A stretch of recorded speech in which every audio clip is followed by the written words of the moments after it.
வணக்கம். பொன்முடிக்கு எதிரான சொத்து குவிப்பு வழக்கில் அவருக்கு 3 ஆண்டுகள் சிறை தண்டனை விதிக்கப்பட்ட நிலையில் திமுகவில் அடுத்த டார்கெட் யார் என்ற கேள்வி எழுந்துள்ளது.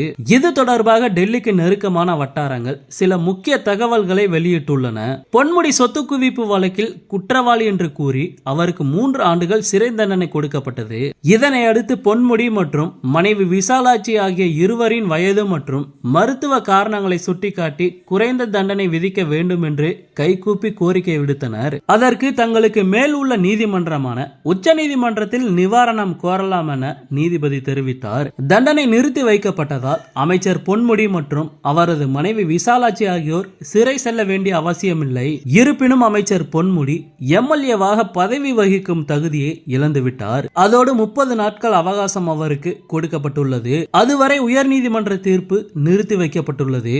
இதனை அடுத்து அமைச்சர் பொன்முடி வசம் இருந்த உயர்கல்வித்துறை அமைச்சர் பொறுப்பு கூடுதலாக பிற்படுத்தப்பட்டோர் நலத்துறை அமைச்சர் ராஜ கண்ணப்பனுக்கு வழங்கப்பட்டுள்ளது. இந்த நிலையில் திமுகவில் அடுத்த டார்கெட் யார் என்ற கேள்வி எழுந்துள்ளது. இது தொடர்பாக டெல்லிக்கு நெருக்கமான வட்டாரங்கள் சில முக்கிய தகவல்களை வெளியிட்டுள்ளன. அதாவது பொன்முடிக்கு அடுத்து ஏவா வேலு குறிவைக்கப்பட வாய்ப்புள்ளதாக கூறப்படுகிறது. அவரிடம் மீண்டும் ரைடு நடத்த வாய்ப்புள்ளது. அது திமுகவிற்கு மேலும் பிரஷரை கொடுக்கும்.